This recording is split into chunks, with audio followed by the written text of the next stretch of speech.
my name is Mary McKinnon and I work at the Centre for the Public Awareness of Science at the Australian National University. Now, the term inclusive science communication is not new, but it's certainly had a renewed focus and interest, especially within the last 5 to 10 years. However, as a discipline, in science communication, how we define inclusive science communication seems to vary. What do we mean when we talk about inclusive practice, and what evidence do we have that our attempts to incorporate inclusive practice actually work? So with my PhD student, Karina Judd, we set out to create a systematic map of 40 years of science communication literature with the aim of providing an empirical overview of how diversity and inclusion within science communication research and practice is defined and implemented. Now, science communication research can appear anywhere, so we kept those search terms incredibly broad within Web of Science and Scopus. We also wanted to try and make sure that we captured as many of the different terms and acronyms related to different characteristics and audiences as broad as possible as well, so we could try and get a full picture. Now, a systematic map is a little bit like a systematic review, except instead of synthesizing findings, we're literally creating that map of the research that exists. Key to our inclusion criteria was that any effort to be inclusive had to be intentional. So it couldn't be a little side tangent.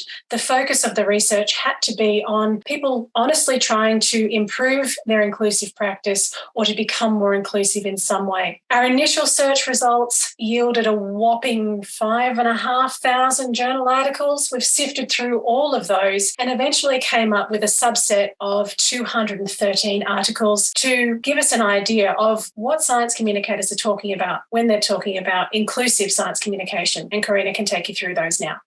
Thanks, Maren. So with all of that, we ended up with 213 papers from 117 journals. Our search criteria went from the beginning of 1980 through to the end of 2020, but we found that most papers were actually published from 2016 onwards. At the other end of the scale, the earliest paper in our sample wasn't actually published until 1985. What this means is that in science communication, interest in inclusion, diversity, equity, and access is increasing, especially over the last 5 years or so. Now, this does tie in with known catalysts for disciplinary interest in this area. For example, in 2014, the Public Communication of Science and Technology, or PCST conference, had a major topic of socially inclusive science communication. Now, we observed that the Journal of Science Communication, JCOM, featured this type of work fairly frequently, but other journals are starting to signal interest in this area as well. Almost half of the 213 papers came from North America, about 47%. This was followed by 14% from Europe and 13% having a global or strictly online focus. Whilst this is consistent with prior research on scholarly work in equity and inclusion, it does seem to impact and influence who we consider to be minoritized or underrepresented in science, as well as how to address this. This highlights a need for more culturally nuanced research in this space, including championing research by and with people from the global south, and ensuring that we're making conscious and concerted efforts to collaborate with diverse teams in our science communication research and practice. Now, work focusing on girls and women in science and their experiences was by far the largest area of research in our group, in our sample rather. Gender in science has been a really, really visible area of inclusion and equity topics for some decades now. However, we know that gender is not the only basis on which people have been and continue to be excluded from science.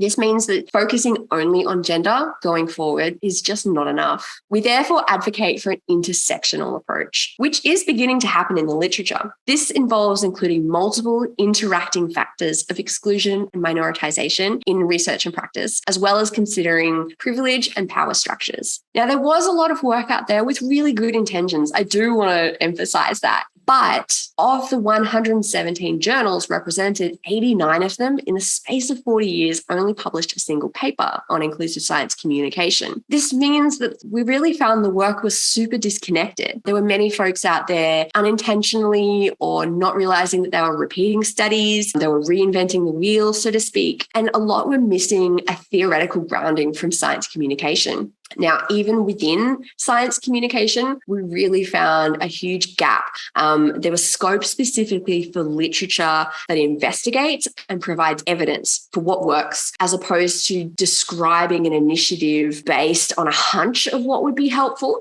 diving back into our data, a real good indication that this type of work is needed is that in papers specifically aimed at implementers, relatively little of it dealt with evaluating impacts or making evidence-based recommendations. We note that our studies really need to be thoughtfully designed so as not to place the burden of research on already oppressed communities. Reflexivity in our positionality, in our collaborations, and in our approaches is key. True co-production, where we design, deliver, and evaluate science communication with the audience rather than for the audience, is probably a solution here. And the final note that I want to end on is that making sure that we are sharing the data of what works as well as what is ineffective and being honest about that might help make our field make meaningful change and progress rather than just tinkering around the edges in a way that ultimately reinforces the same white, Western, ableist, and patriarchal systems that we're trying to change.